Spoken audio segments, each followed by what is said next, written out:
All right, so it is Saturday, May 30th, 2016.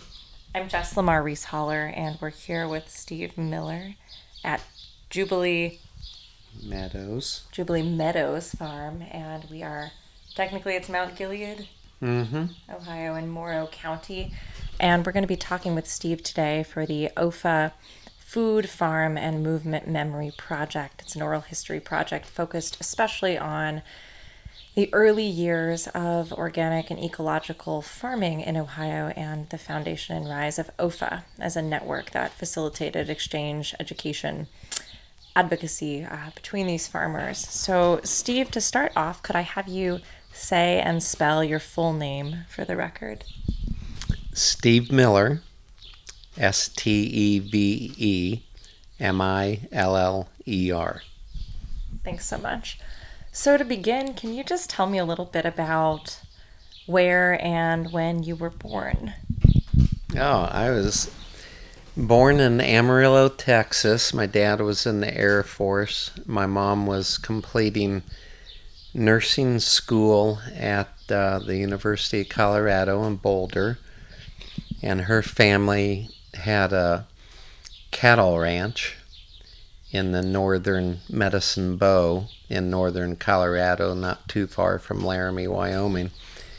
And on weekends, my dad and I would go back and forth from Amarillo, drive straight through, and there were nothing but two-lane roads back then, but he'd drive straight through to the ranch, and we'd spend the weekend and then go home, or sometimes my grandparents and aunts and my mom would take care of me at the ranch. So that's where the cows come into the picture, because my first cousin and I were the first cousins born in the extended family, and we loved that ranch dearly. How did the ranch come to be a part of your family? My grandfather, it had been a dream of his. He owned All right, so this is part two. We are back talking with Steve Miller here at Jubilee Meadow Farm in Mount Gilead, Morrow County, Ohio, for the OFA Food, Farm, and Movement Memory Project. I'm Jess Lamar Reece Holler, and it is Saturday, I think I said it was the 30th before, but that's not true at all. It's like the 28th. May 28th, 2016. So this is the correct record. I thought. And we are checking back in with Steve, but we are probably just going to do some of this over again from the beginning. So, Steve, just for the record once more, can I have you say and spell your full name? Steve Miller, Stevemiller. All right, so we'll get back in the swing of things. So just a first question real quick. Tell me the year you were born, if that's okay to ask. 1952. And you were telling me a moment ago a little bit about where and when you were born. I was born in Amarillo, Texas. My dad was in the Air Force. My mom was finishing nursing school in Boulder at the University of Colorado, or CU. And her family owned a cattle ranch. My grandparents did in northern Colorado. Is the main reason I think she went to school out there. My dad and I would go back and forth on the weekends, and sometimes I'd stay at the ranch with my grandparents and aunts, or I would go back to Amarillo with my dad. And but those early years on the ranch, I think, had profound impact on me because I loved those cows. Loved the ranch, the work, watching hired hands work the cattle and everything, and that stuck with me all my life. My first cousin, who was just a few months older than I, we were the oldest in the extended family, and we dearly loved that ranch. And they ended up selling it when we were about 9 or 10 years old, and the two of us always assumed that we would one day take over the ranch, and we were heartbroken, to say the least. My cousins that ran the ranch, my aunt and uncle, moved into Laramie, Wyoming, and that's where they grew up after ranching. How did it impact you, the fact that the ranch got sold so early on? Well, like I said, my cousin and I were heartbroken. We were crushed.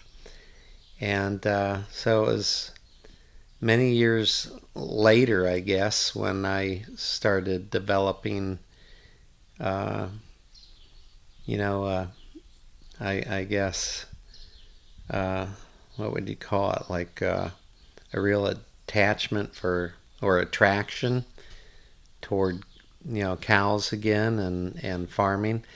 My grandfather on my dad's side of the family was a avid gardener, and my grandparents owned a really well-known landmark restaurant in Centerville, Ohio called the Wishing Well. And he had these beautiful rose gardens that people would come from all over to walk through. And he loved vegetable gardening, and so I picked up, a love of the earth and the smell of the dirt from that side of the family, and the smell of cows from my mom's side of the family, and kind of combined everything into the profession of dairy farming. Did that all happen for you and come together at once, or did it take some time? When I was in high school, I had a close friend uh, who got very involved in health food and stuff, and then had influence on me, and I got interested in health food and then organic food, and I always loved the outdoors and backpacking and all that kind of stuff, just being outside all the time. But my mom was head of the psychiatric nursing school at the Miami Valley School of Nursing, and so when I started college at Ohio University, I started out as a psychology major, and I worked my way through college in the work-study program by dissecting rats' brains for a professor's research project. And then I picked up the first issue of Mother Earth News, read it cover to cover till I wore all the pages out of it and there was nothing left, and then waited for the next issue, and just really felt a desire to homestead or to grow stuff, to farm, to learn organic farming. So I ended up with a dual major at OU in environmental studies and psychology. What year did you graduate? I would have graduated in 1974, but when I took up an interest in environmental studies, I changed degree programs, and I ended up graduating with credits that I transferred from Wright State University, where they actually had an environmental study department. I graduated in 1976. But by that time, the love of the land was my heart, and I didn't care anything about psychology. And you had mentioned that your friend in high school had gotten into health food and started some of this in you. So, what was the landscape like in terms of public awareness about organics and the connection between food and health and environment in the late 60s and 70s when you were getting into this? Were people talking about this kind of thing broadly? Not really. I mean, there were very few people that were really into eating that way, the organic way, eating that healthy.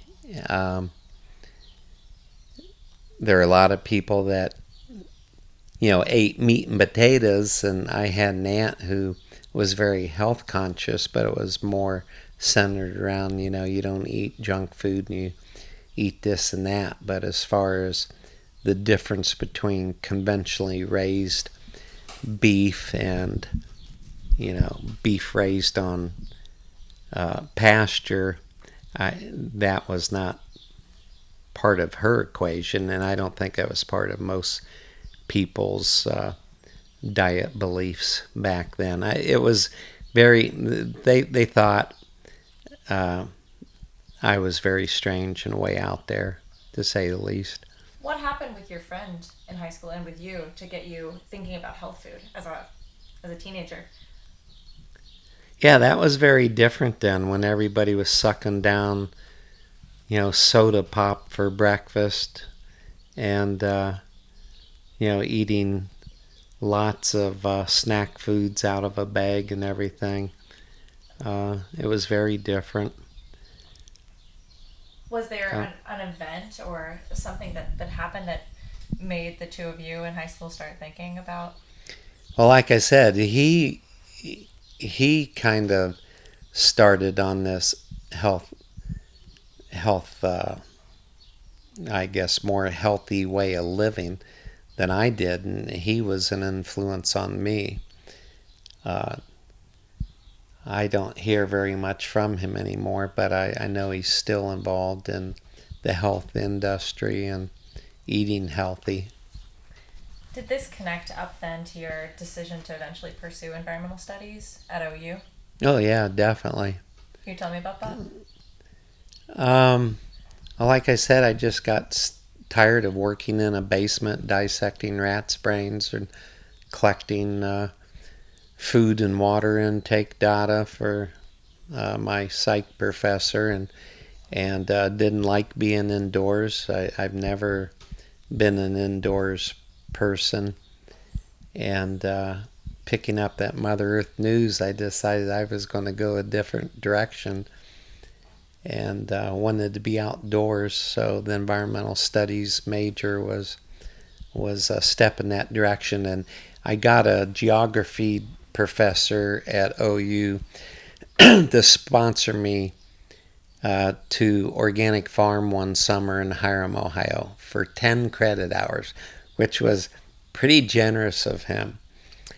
And spent the summer on l.r.h.'s farm in Hiram, Ohio, learning to grow organic vegetables and run farm machinery. And it was quite a summer. And I learned an awful lot through that summer, and uh, it was a very profound influence on my life. And I think the deal was sealed that summer. Are there some particular moments or lessons you remember from working with Al that summer? Oh, he was a retired Methodist minister, and I think having 7 or 8 barefoot, long-haired hippies was a challenge for him and his belief system. Um, there were some moments that there were some moments that I can't really describe in public that kind of caused a clash between two different worlds. But it was a great summer, and he was a great teacher, and we all made it through. What were your what were your concerns at the time in terms of why organics, or what were Al's concerns? Why were you guys doing this back then? Well, um, I was coming from the viewpoint that eating certain ways, had detrimental effects on a person's health and a body. And we would have health classes and just sit at his feet in his living room.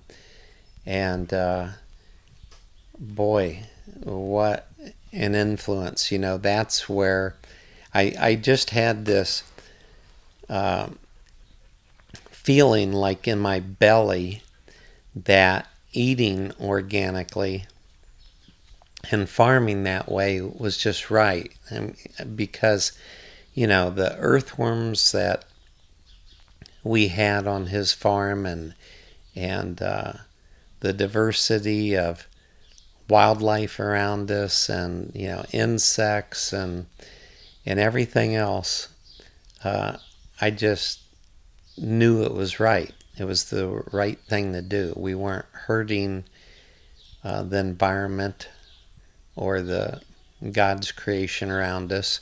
We were working and living as an integral part of it, but not trying to be Lord and Master over it. And so I learned, I guess, I had that conviction, but the mechanics I learned, I'm still learning over the years and years and years of rubbing shoulders with other organic farmers and mentors, exchanging ideas with my compatriots. Can you tell me a little bit about what the network was like of organic farmers in Ohio at the time when you started with Al? When I started with Al, there really, that I know of, there wasn't an organized network. It was mainly by word of mouth and who knew who, and meeting new people through the people that you did know or had dealings with, buying organic fertilizer or whatever, and then you'd find somebody else's name, and so it was more networking, as they would say today, rather than being part of a group. We were kind of a ad hoc committee of farmers, but very dedicated, and the willingness to share knowledge and information there. Then, everybody felt very passionate about organic farming, and some of the people that I remember especially were Glenn Graber in Hartville, who owned the farm that Larry and Cynthia Ringer eventually took over and started Ohio Earth Foods. Glenn Graber was probably my hero and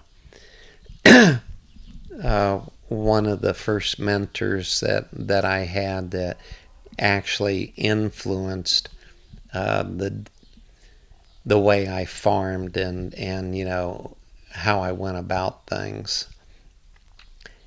And there were others. Eventually, we had that first OFA annual meeting, and I don't think there was really a network before then, or any type of organization.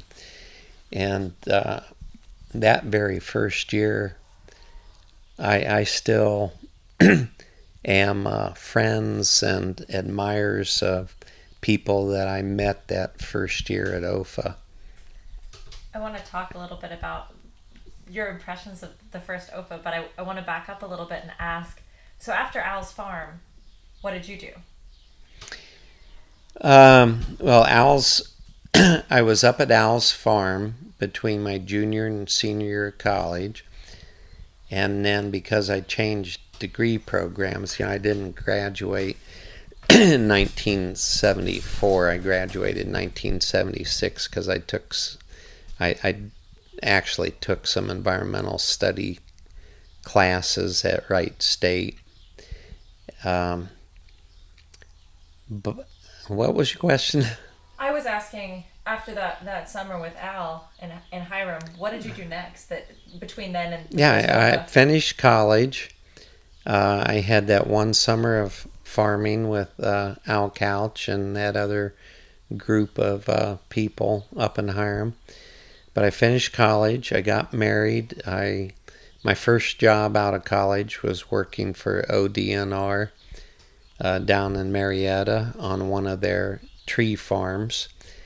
And the smell of the chemicals and getting a daily dose or bath of chemicals when we'd put these sprays on those tree seedlings, uh, I couldn't handle it, and uh, it really had an effect on me physically, and so I didn't stay there, but I went almost directly from there and moved back to the Dayton area where I grew up.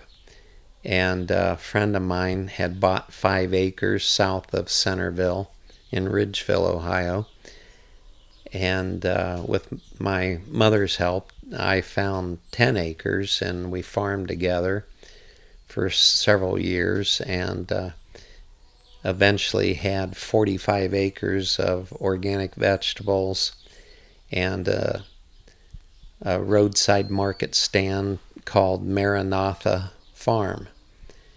And it was pretty successful. I mean, we didn't make piles of money, but as far as publicity and having a really dedicated clientele and customer base that recognized quality more than organic. Most of our customers didn't care that it was organic and didn't know what I was talking about.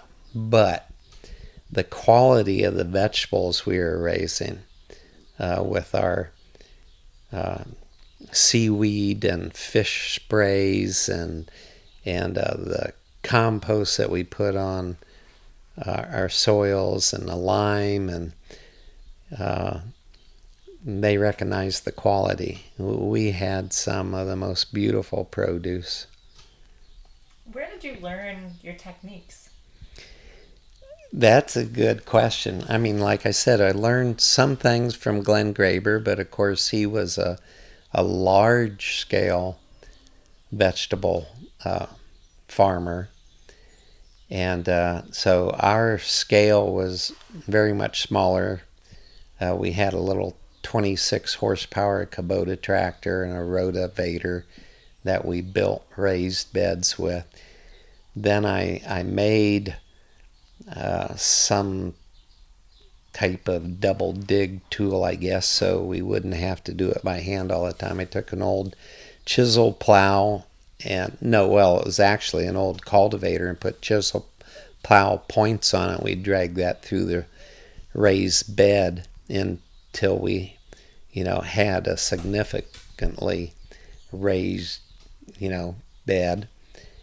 And boy, the earthworms would come in there. We'd plow under tons and tons and tons of leaf mulch from the city leaf yard, and we had so much organic matter in those beds you wouldn't think you could plant vegetable seeds, but we did, and we had beautiful crops. And you said your mom was involved with you. Yeah, and she really got in tune with what we were doing, and I had a very profound influence on her life and the way she ate, because she started paying attention to the foods that she ate, and she became an organic foods consumer. You mentioned that the majority of your consumers at the time at this first farm, this was Maranatha? Maranatha. Maranatha. So most of the consumers weren't necessarily seeking out organics. No, we were just another roadside market stand in an area in northern Morrow County that had a ton of roadside market stands. I don't remember the exact count, but there were 6 or 7 of us within just a couple mile radius. And so there was a lot of competition. We were the only ones who were organic. And I will say that we raised some crops very successfully that nobody else was able to duplicate, raising them conventionally with chemical fertilizers. The flavor and the sweetness was not there. And of course, using a chemical fertilizer, either were the earthworms and, the beetles and all the microbes and whatever. Did that change at some point, and did people start seeking you out because of the ecological impacts, or the better ecological impacts of what you were doing, or the better health effects of the type of food you were growing? Was there a moment when you noticed there was a shift in what consumers were asking for? Really not until, years later. But that partnership at Maranatha broke up, and I guess I probably should have stayed there because the market stand was on our 10 acres and we had the customer base. But I met an organic dairy farmer out in Raytown, Missouri at one of the Acres USA conference, and he offered me a job as a herdsman, and I knew nothing about being a herdsman, but I said sure. And I moved my family out to Illinois and learned about milking cows and caring for them with natural remedies instead of antibiotics, and saw the results of that. Those cows were so healthy and resilient. And that I was there a year, and then I rented a farm for 1 year, and then we bought a farm, which was cheaper than renting, so we kind of fell into it. Also in Illinois, so we were in southern Illinois for quite a number of years. And what was that farm called out there? Morning Star Dairy Farm. And you mentioned, so I wanted to loop back to the question about the first OFA, which I'm assuming the first OFA meeting happened before you moved out to Illinois? Yes. It happened while I was still at Maranatha Farm. What was that like, and what was the story that you remember around how all that came together? Were you involved in that, in the process of organizing? No, I wasn't involved in organizing it at all, I don't think. I think I had come to know David Rosenberg, and David knew somebody, and that person knew somebody, and word got around about who was doing what, and they sent out letters, and it just kind of happened. But I know that Mick Luber and kind of a core group of people, I think, in the Columbus area were the real organizers. I was invited to come and just jumped at the opportunity to actually meet some other organic farmers and learn something. What was it like? Do you remember any happenings? I remember it was a really strange group of people. We had a bunch of barefoot hippies, and then we had some nuns and professional people, and it was quite an eclectic group of people. But everybody just felt really, real at ease, and the atmosphere was, I don't know, it was bonding, were there sessions, or was it more of kind of a just everyone around a table discussing their I don't experience? think we had workshops back then. That at least at that first meeting, um, we had a few speakers, and then basically, I think we sat down like at different tables and had round table discussions about what to do next and set an agenda to proceed by. And obviously, it wasn't one of those things where a bunch of people get together and just talk. These people were all workers. They were all worker bees, and they made it happen for sure. So we're talking late 70s, early 80s. Yeah, I can't even remember now. I think maybe it was 1978. I forget the exact year.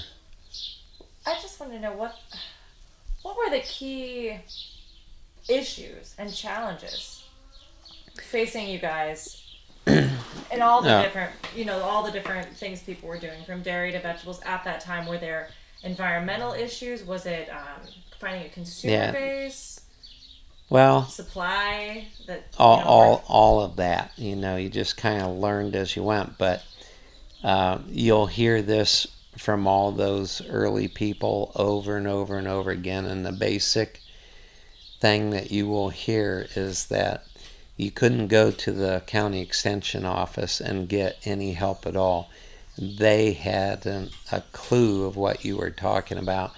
They didn't understand what your needs were. They didn't even understand the questions you were asking, let alone attempt to answer them.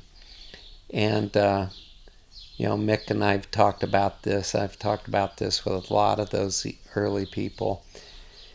If you went to a bank and sat down and you had a business plan and stuff, and tried to explain to them what organic farming was, you just didn't get anywhere.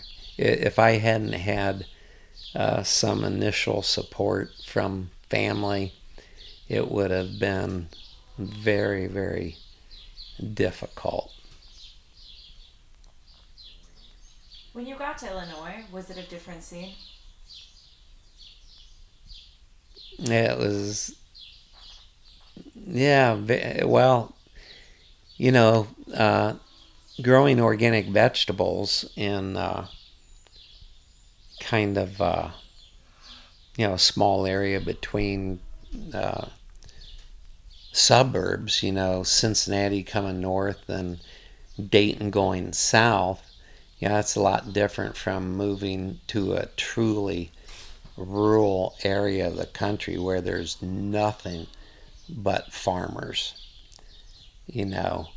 Uh, and that first dairy farm that I was on, they didn't, well, he was an innovator. He was having a dairy plant make and package organic yogurt with our milk that we produced. That was very innovative, but it wasn't like running a farmer's market with direct customer contact, so it was different. But it gave me a different idea about what you could do with products that you raised on the farm.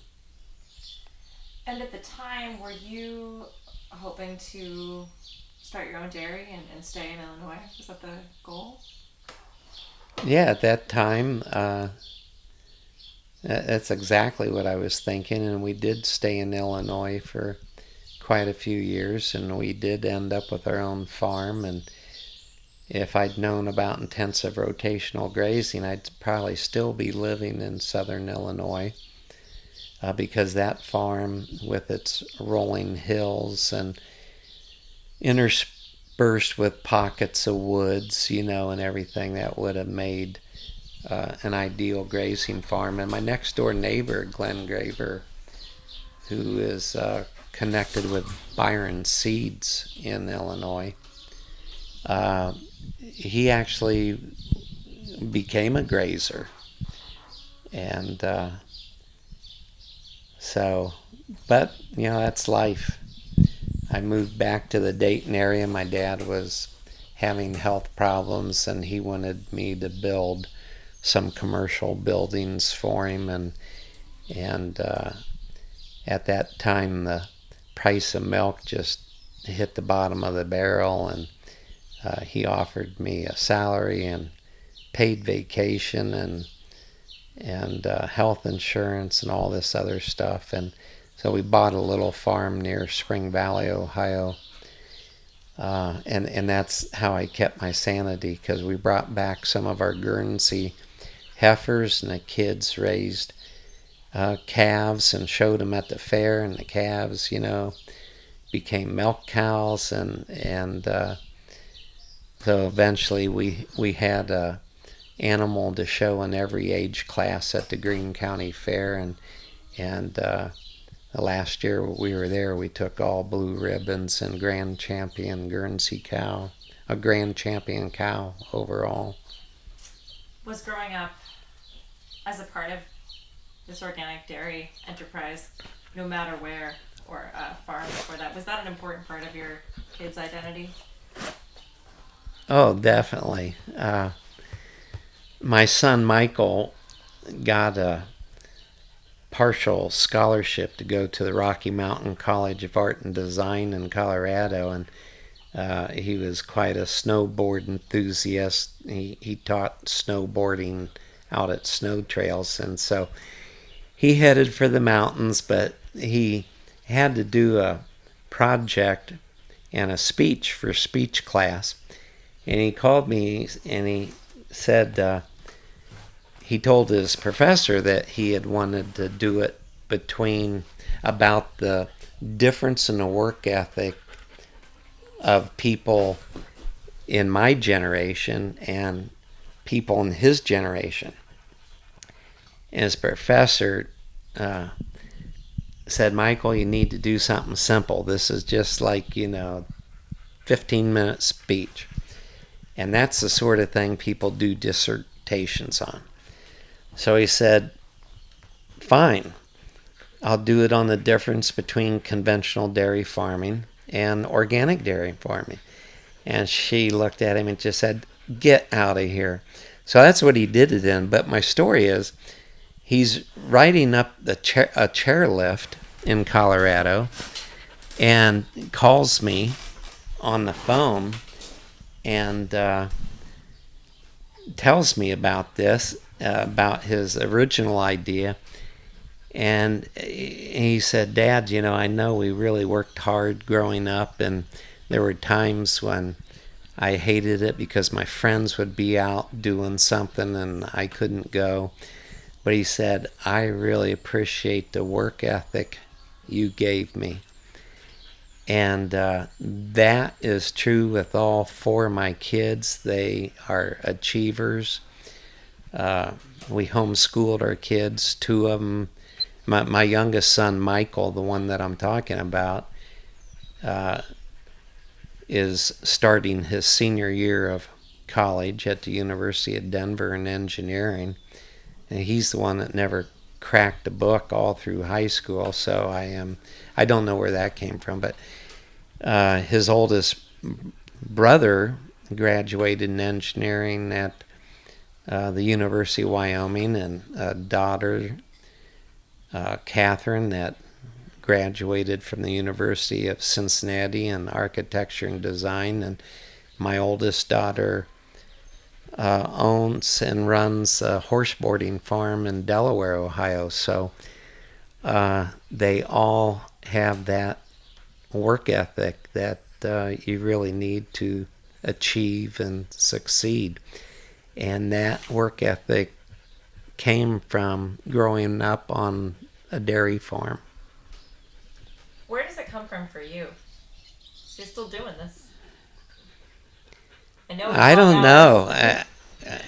I probably should have had a lobotomy somewhere back in the 80s, but uh, I ask myself that question sometimes when the workload just seems to be uh, too much to handle. But I love the cows. I love the raw milk and the herd share owners, and I love hearing testimony after testimony after testimony. I mean, literally on a daily basis about how the milk that I produce has changed families' lives, and in particularly changed their health. I mean, a lot of people that had really serious health problems that were healed and changed their lives and their health through our raw milk. And so I wake up in the morning. That seems to make it all worthwhile. What happened for you that made you become a grazer, and what happened for you that made you start thinking about getting into raw milk? Maybe those are related, maybe they're not. But We are actually doing raw milk, for at least selling it to neighbors in Illinois. And then when we moved back to Ohio, as our little herd of Guernsey cows grew, we had more milk than we could make into cheese and yogurt and other products. So we were selling milk at that time also. Um, so, I mean, it just was kind of a natural thing. And I didn't really know about the actual, I guess, scientific health benefits of raw milk back then, but uh, I knew it was the right thing to do, and it just dovetailed with eating organic foods and eating other healthy foods, and I knew the less processing you do, the better. But then later on, I read and studied a lot about the scientific reasons to consume raw milk versus pasteurized milk. did you get a lot of support for selling raw milk early on? No, there wasn't any support, and you didn't really ask permission. If you had people that wanted it, you just did it. And that back then, a lot of people were doing it, selling it as uh, pet food, and sometimes would require customers to sign that's the reason they were actually purchasing the milk. But there wasn't any support. No, of course not. It's And when did you start thinking about pasturing, graze, grass grazed dairy as something that was well, possible? right after we sold our farm in Illinois and moved back to Ohio, then I uh, was introduced to the concept of grazing, probably at an OFA conference, or perhaps an Acres USA conference. I don't remember the exact conference, um, but anyway, I realized, yeah, that's the way to go, because you're eliminating so many cost variables. The cows go and harvest their own feed.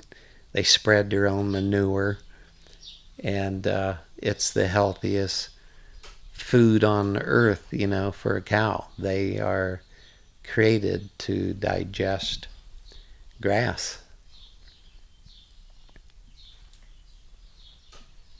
I want to ask you, this is something you've mentioned a couple times so far. You've used the phrase I knew it was right, or it felt right about raw milk or about organic practices. Where does that come from for you? This sense of these are the right practices for me, and this is how food should be grown and produced. I don't know where it comes from, but I mean, it's just a feeling that you get inside that, yeah, that just makes logical sense. Maybe at the time, like when I was younger, I didn't know all the scientific reasons, but I do now. There are, definite scientific reasons, and there is all the research in the world to back up why we organic farm and why it's better for the environment, why it's better for people. I mean, if you just look at the state of our country's health in general, we're a nation of sick people. We're a nation of obese people. We're, a nation of heart attack victims, cancer victims. And that is all directly linked to the food we eat and how processed that food is and how it was grown. And there are other environmental impacts on our health also. But a lot of it comes back to agriculture. So when you moved back to Ohio and got the 10 acres and were working for your dad, were you thinking you would scale up? That was actually when I moved back to Ohio. We bought a little farm that was 54 acres. I see. Okay, 10 acres was what you owned Yeah. in Illinois. Okay. Well, 10 acres is what we started with at Maranatha. I had a couple hundred acres in Illinois. So when you moved back, the 54 acres was... It was on the Little Miami River. It was the richest ground I've ever farmed in my life. Black dirt. Not first floodplain, but like second story floodplain dirt. Built up over thousands of years. It was black dirt, and it grew some of the best organic crops you could imagine. So tell me more about that farm. It was I'm not going to say I was a full-time farmer, but I raised and rotated hay crops with alfalfa and organic corn that we sold on the conventional market for some dumb reason, because I didn't know where to sell organic corn at that time. I probably should have called Rex Spray, but he was selling his to Europe, so I didn't think that was very realistic on my little farm. But yeah, I guess you'd call it a hobby farm. I was also building commercial buildings for my dad at that time, but it kept my hands in the dirt, which was my first love, and it helped me to stay sane. What happened after that? Well, I went through ugly divorce and decided that I needed to leave Dayton, and I got a job as farm manager at Stratford Ecological Center. I was there for 8 years, and that was a really good time. I got to take an old, worn out farm that had been what I call mined, because nothing was ever put back in the soil, and it was hard as a concrete parking lot. And by using organic methods turned that farm around to a very, very productive farm. What were the origins of the Stratford Ecological Center? Was it fairly new at the time? Louise Warner inherited it from her father, who was a local architect, and I guess had bought it as an investment. The idea for the farm came from Jack and Louise's daughter, Gail, who worked on a similar farm and project in California. And another friend, an intern of mine, Paul Etheridge, who I knew from my time at Allwood Audubon Farm and Nature Center north of Dayton. He knew the Warners through his time in California working at the same place where Gail worked. And so he introduced me to the Warners, and I took the interns over for like a field trip, and it turned into a job interview, and I never left. I didn't leave for 8 years. What were the practices and techniques you all use at Stratford? Liming, because the first thing we did was soil test, and the soil was very, very acidic. So we limed and started rotating crops, planted a lot of hay. And then the first year that I had a really good corn crop, we plowed down a 3 or 4 year old alfalfa patch, and with no purchased inputs, raised 187 bushel an acre corn, and I think our average was 154, and our lowest producing test plot was like 134, and the best test plot was 187 bushels of corn per acre. And that was just the first year that, we had got to the point where we could raise a decent crop. Where was Stratford selling to at the time?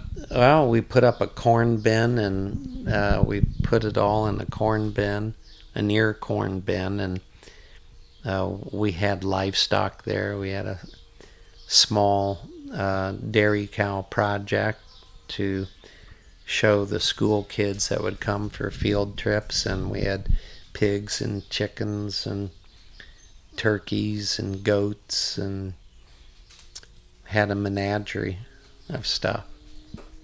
What got you from Stratford up here?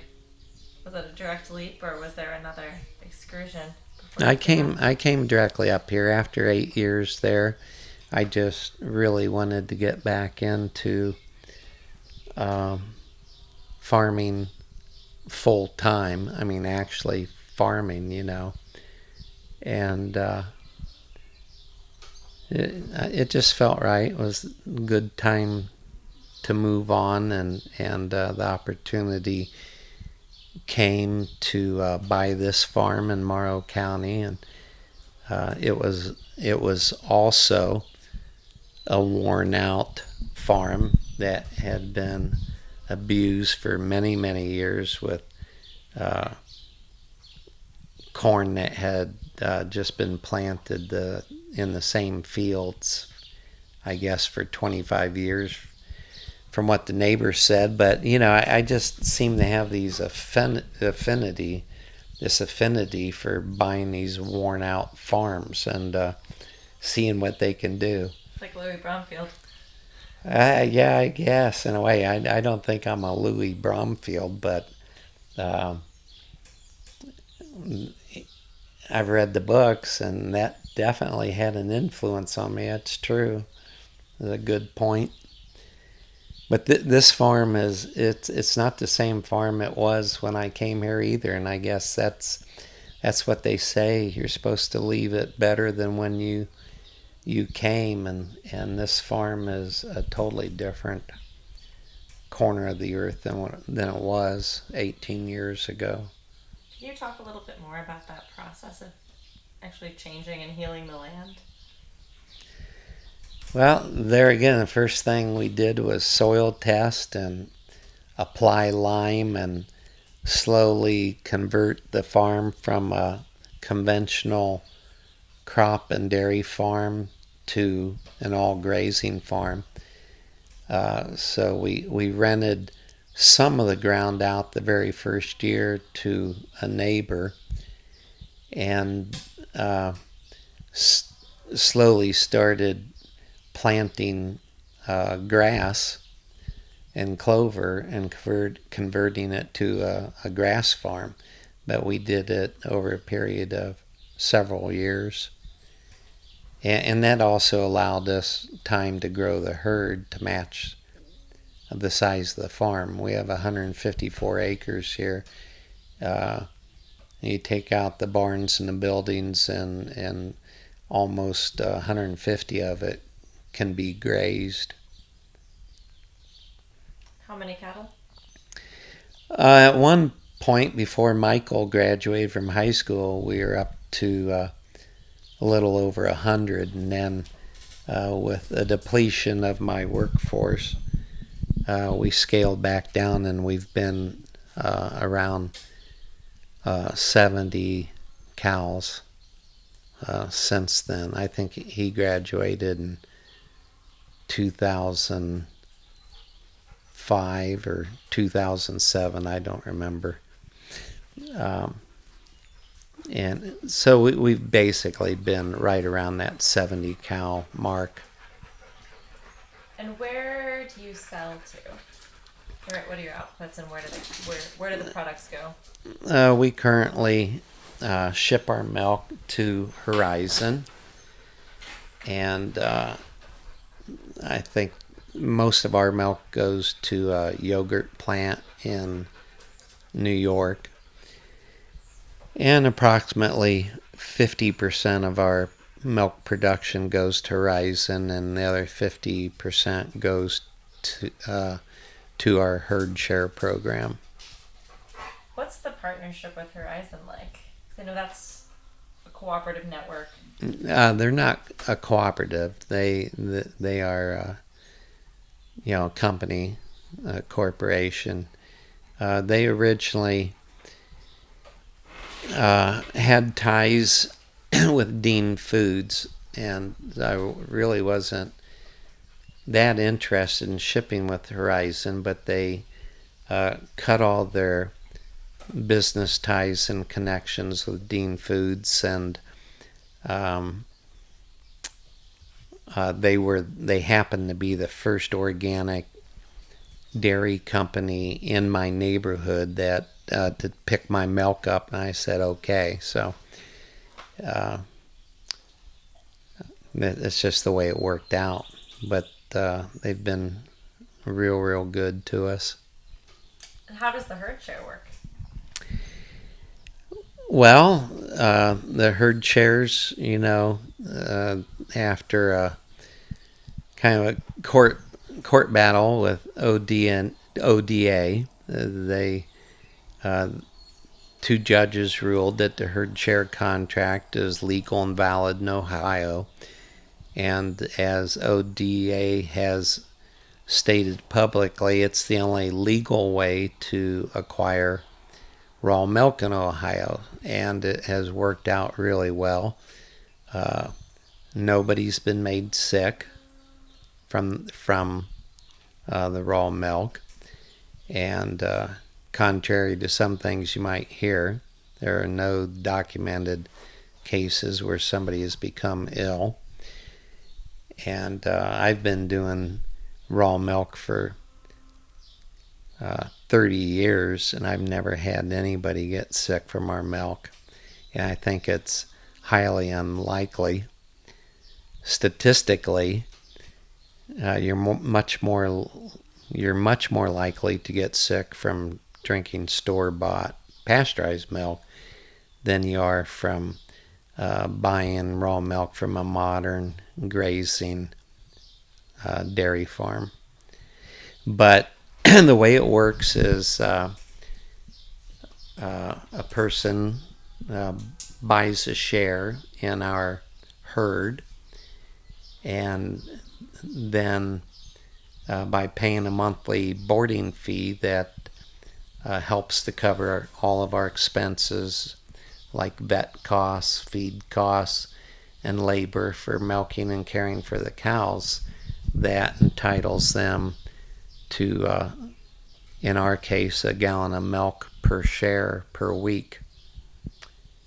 And we haven't done a whole lot of advertising. We're on a couple websites just listed there, but we haven't done any advertising per se. And it's mostly just grown by word of mouth.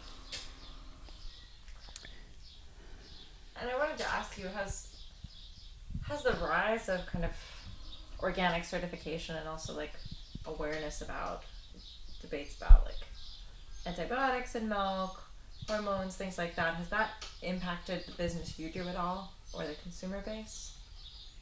Yeah, that's why people are seeking out sources of pure, unadulterated food. Is because of the publicity that, like, the bovine growth hormone has received, all through the press, and or different chemicals in our food supply, people having very serious health consequences from just eating conventional, highly processed foods, and then looking for an alternative and doing research. And that's how people end up on our farm.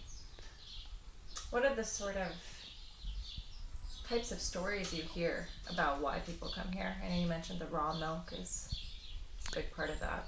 I have had many of our families tell me, after being here a few months or a year, tell me how much the raw milk has changed the health of their families. In particular, a lot of kids that have allergies and earaches and that whole thing about putting tubes in kids' ears and stuff. So much of that is directly linked to pasteurized milk, but also just allergies in general. So I've heard a lot of stories about how the raw milk improved that, but then also, like, I've had families tell me, after going through a winter with our raw milk, how not one person in the family had a cold that winter. And normally it's like a revolving door of somebody getting a flu and then passing it to the next member in the family until everybody's had the flu, and that goes on all winter.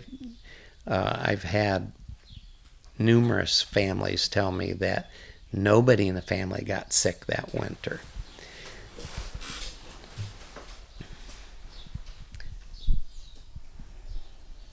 This is going to be a really big question, but so we're talking about a span of maybe like 30 years that you've been farming, more than that? I started, if you include the summer that I was actually farming at l.r.h.'s, that was 1973. And then the summer that we started Maranatha Farm was 1977. So that year would have been the year that I was actually first on my own farm. Well, I wanted to ask you, in that span of many decades, what are some of the biggest changes you've seen in organic agriculture in Ohio? Oh, just the growth. I mean, it just seemed like for years, that um, there were just so many walls in front of us, and it didn't seem to be growing. But I would say in the last 20 years, it almost seems like it has compounded exponentially. Once people caught on, then it started to grow, and then it seemed like it was exploding, like just by leaps and bounds. But those early years, it just seemed to move so slow. Did OFA play a role in that process and keeping everyone together during the slow years, or? Oh, there is no doubt about that. OFA was like our, uh, we all came together every winter just to keep our heads on straight. We came together to encourage each other, to share new ideas, and to hear new ideas, to meet new people. And oh, yeah, that was so important. But also, the things that they have supported in the legislature, and getting crucial topics out in the news so that the public was aware. A lot of these things would just be passed over by the media if somebody wasn't forcing an issue. And OFA over the years has forced a lot of issues into uh, the limelight. Can you give me some examples of those issues? Well, OFA was at they were in the battle over bovine growth hormone, uh, definitely, and the labeling laws, various labeling laws, um, things that I don't think the average consumer would really consider unless somebody was pushing the issue. Have you seen changes in the way kind of your average Ohioan thinks about or is concerned about the environment since you began farming, or since you took your environmental studies degree? Well, I mean, other than it's obvious that it's grown, sometimes I feel a little pessimistic, and feel like maybe the average Joe, you know, hasn't changed much. Uh, the most depressing thing I do is walk through a big supermarket chain and see that hardly anything has changed on the grocery shelves, and watching people put a gallon of milk in their grocery cart, and 6 cases of soda pop. It seems a little incongruent. I mean, it seems pretty backwards, you know, food versus,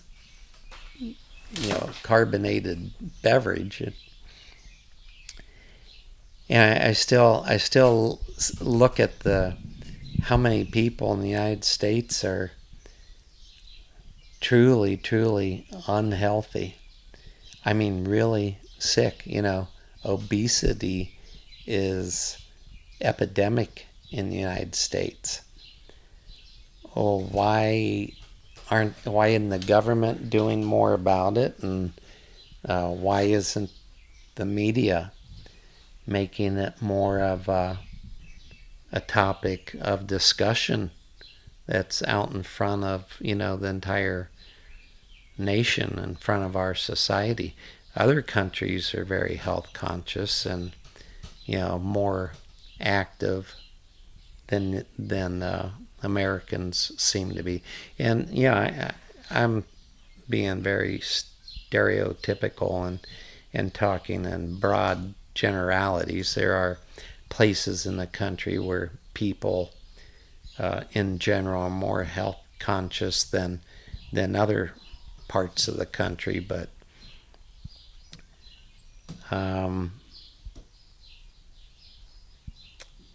it is what it is. But we need to keep working. We need to keep making eating healthy an issue.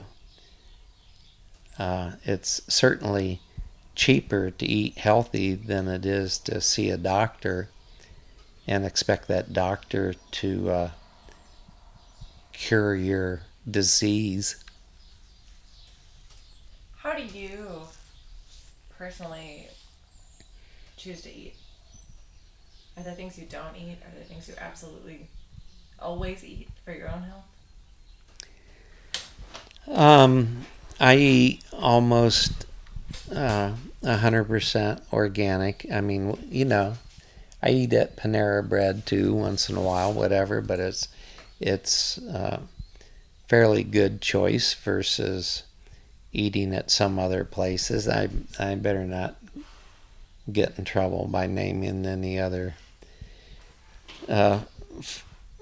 fast food chains or whatever. But for the most part at home, we eat and shop for all organic food and the minimum amount of processing.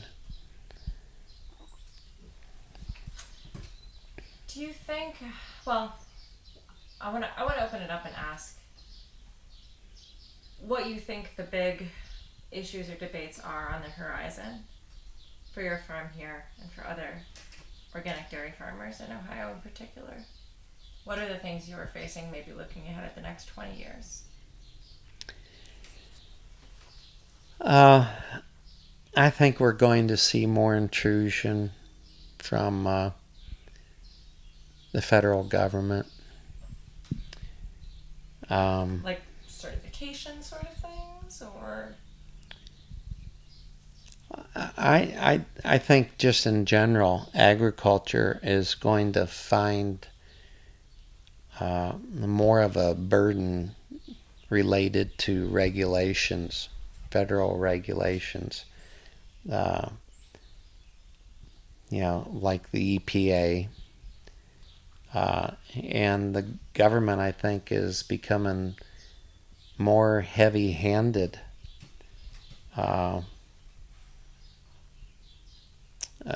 through their regulations and what we're allowed to do and not allowed to do with our own land. And this whole thing about charging livestock farmers a tax because of the methane gas that comes out of their cows' rear ends. I mean, that's really getting ridiculous. I don't think there's any proof linking our cows to a reduction in the ozone layer. But the other thing is it puts all farmers in the same basket, and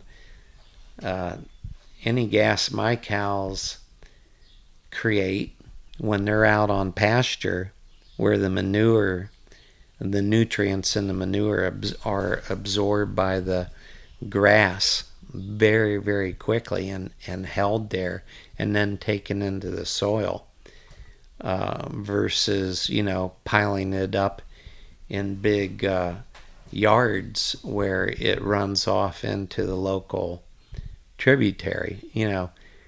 There's a big difference, and we shouldn't all be treated alike. Maybe scored for practicing certain processes, but I know that any gas that my cows may be emitting as a herd is very minimal, because they're not concentrated, and because, like I said, those nutrients are captured very quickly. It's like our walk today out in the pasture, and you saw the dung beetles. And if I had had something to poke and prod, I could have shown you the tons of earthworms and other uh, little critters living underneath those dung piles. And when I first moved here, the cow patties that my cows left in a pasture at the beginning of the grazing season would still be there at the end of the grazing season. My cow patties now are virtually nothing but a skin in a week. They are gone. In a couple weeks, you can't even identify where they really were. So, there's a big change. Absolutely. And those nutrients are being converted into plant tissue, and food for those cows. That it is not ending up in Lake Erie. It sounds like they should be paying you and other people with similar practices. I like the way you think. There's That's a good idea. Something's going on. We got a little bit of light left, so I'll transition to a few closing questions. But is there anything about your own life history and farming history, or about your history with OFA, that you haven't gotten to share you think is really important? Well, looking back, I mean, there have been people who were more shaker and mover oriented than I was, and I kind of regret that, because I'm a dairy farmer, that I wasn't more of a shaker and mover within OFA and more involved. But it's kind of the nature of the beast, I work 7 days a week, 12 to 15 hours a day, and it's just what it is. But I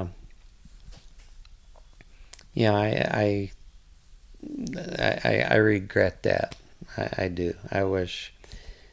I don't know how I could have done it differently, but I just wish I'd had that time to really be in there, in the front lines, so to speak, where the real fights were going on. But that's one thing that makes you appreciate people like Sylvia and all the other people that have actually the reason OFA has grown as large as it has. Are there things that would have made it easier for you to be more centrally involved in that advocacy and that activism? In the what? Are there things that would have made it easier for you to be involved kind of at the front lines in those fights? Yeah, I could have sold half the herd, and that would have made it much easier. But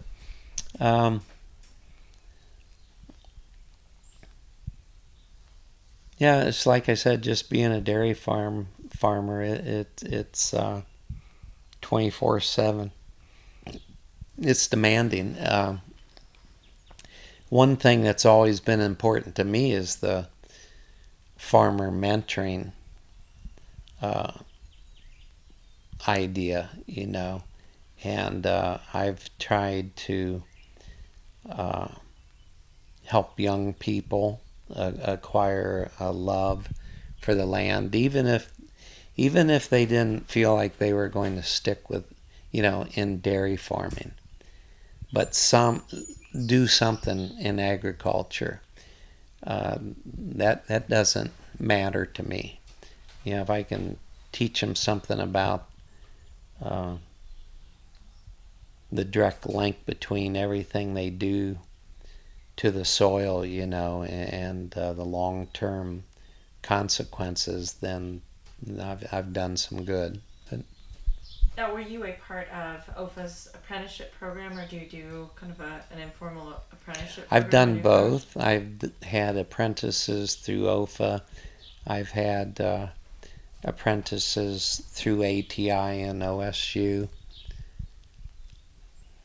What's that been like for you as someone who started off as an intern or an apprentice on farms early on? It's, I guess, would you call it a rite of passage? It's like, uh, well, I can't think of the proper description, but, it's like you pay it forward, for sure.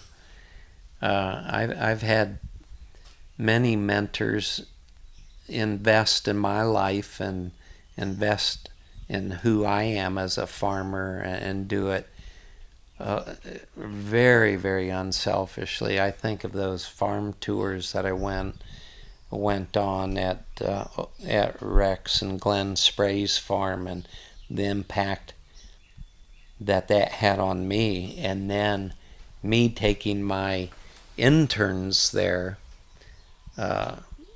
when I was at Stratford, and the impact it had on them. you know it's about paying it forward, and me turning around and taking what was invested in my life, and me investing it in somebody else's life, and that's very important to me. It may not have financial return, but that doesn't even, that's not part of the equation when we're talking about this. It's worth more than money. If you were doing it again or recommending to a beginning farmer how to get into this and learn to do what you're doing, what paths would you encourage someone to pursue in terms of how to learn this? What is the educational network like? How would you recommend it someone would learn? Well, I mean, some people decide to get a degree, um, and if that's part of somebody's goal to getting to a certain place, that's fine, but it's not necessary. I don't think everybody feels like they have to go to college to learn dairy farming. The most important thing in any kind of agriculture, the most important thing is to link up with somebody that you admire and that you trust, and stay with them for a while, and learn what they know, and be willing, uh, to take advice, and be a good pupil. You know, and virtually in the case of dairy farming, I mean, uh, unless you have parents that have a lot of money, that's about the only way to get started in dairy farming is to hook up with an existing dairy farm, and then work your way up into some type of ownership in the herd, and then eventually renting the farm, or acquiring your own. So, I know we've got maybe like, I don't know, 20 more minutes of light, but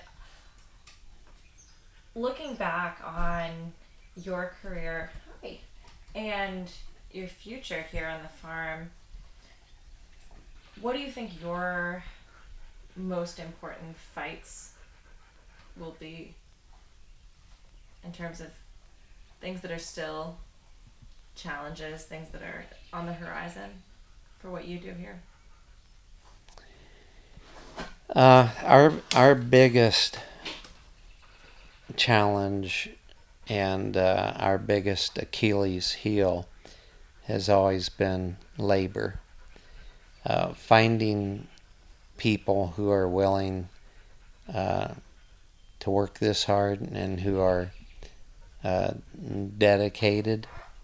There are a lot of people that want a job, but who aren't necessarily here because they really care for the animals or whatever. That's our challenge, is just finding people who love what I do. And I don't know what else to say about that. It's everybody I talk to says that that's a challenge, and I think it will be for some time. Culturally, I'm not sure that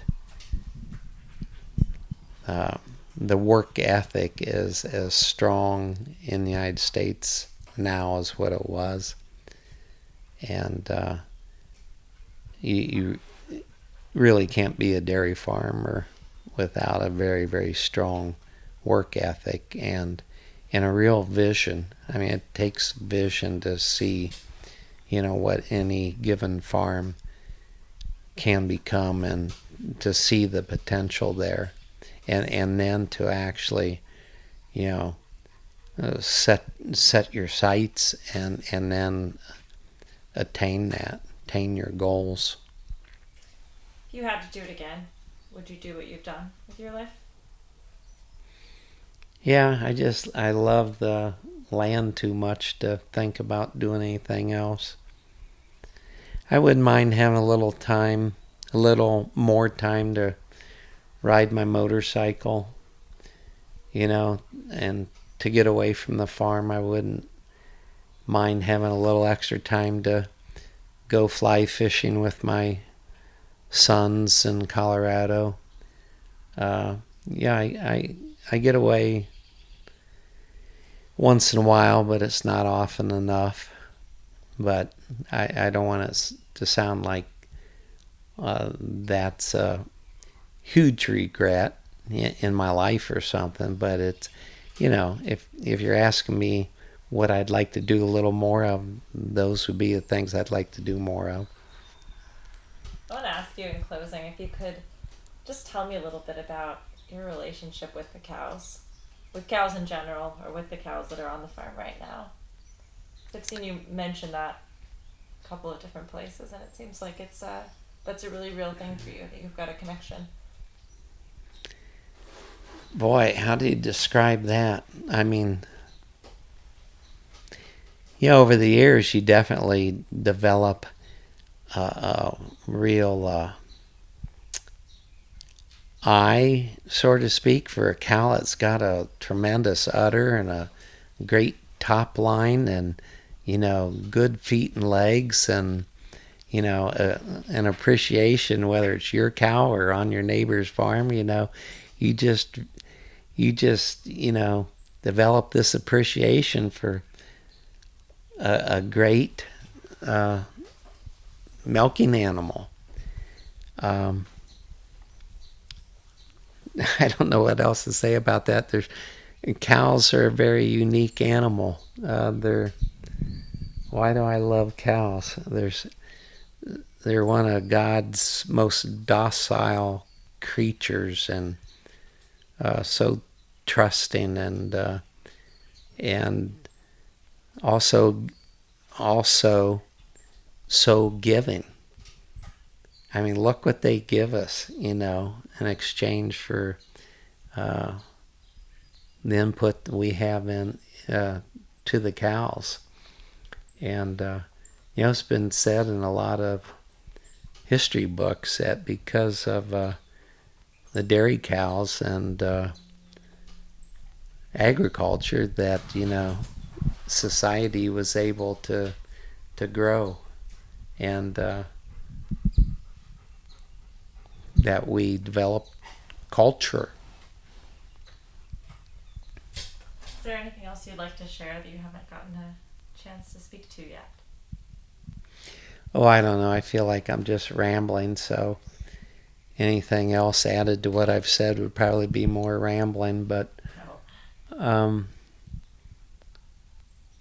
yeah, I guess probably my biggest concern right now is whether or not we're going to have enough young people entering all aspects of agriculture to take the place of the farmers who are leaving, who are exiting.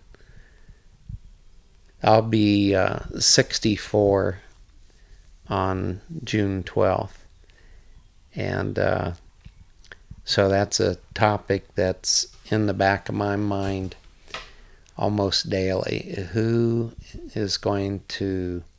am I going to leave this farm to? And just putting it up on the auction block and selling it to a local conventional grain farmer and have him undo everything that I've done is not an option for me. I'd much rather get a young person in here, and then I can ride my motorcycle into the sunset and have total peace. I guess I'll ask you one more question then, which is that what do you think young people, or I guess new and beginning farmers of any age, what do you think they should know about what you and your cohort have fought for and accomplished and achieved? Oh, what do I think that they should know about what we've achieved? I don't know that there's any one thing that I could say that I would hope that they heard or that they observed or took in, but I would like to say that I certainly hope that they care enough to listen to us and to take the time and find out what we've achieved, because we've put literally blood, sweat, and tears into our farms, and sometimes it seems sometimes it seems to we that are on the land like people don't notice and don't care.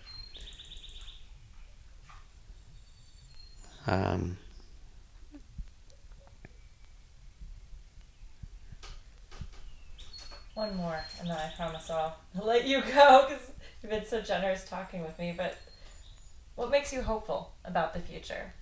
You started off in the 70s.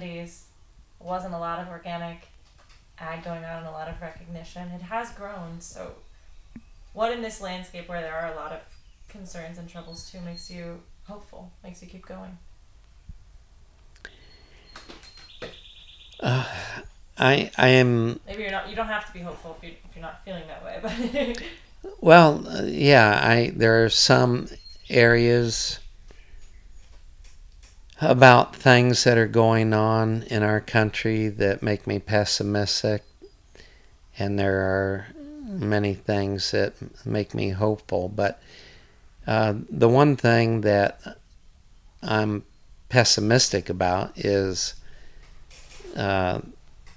what I see large-scale corporations doing to the business of organics. And there's just too much of a focus on, oh yeah, we can make a profit in organic foods, but then they come and they put pressure on the federal government to water it down and make it easier for them to achieve their profits without realizing, that the reason the whole movement started was because of a love for the earth and a love for what we do. I don't want it to all become lost in a sea of corporate politics and the federal government getting too involved.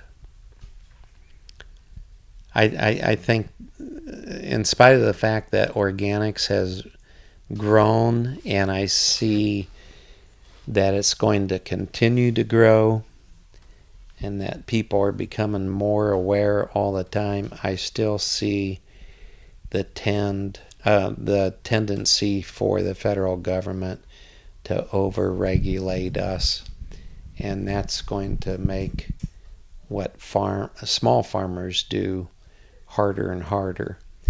And these regulations are purposely geared toward benefiting large-scale agriculture, but very, very much at the detriment of the small family farm. That's a worry to me. But like I said, another area that I am very hopeful about is that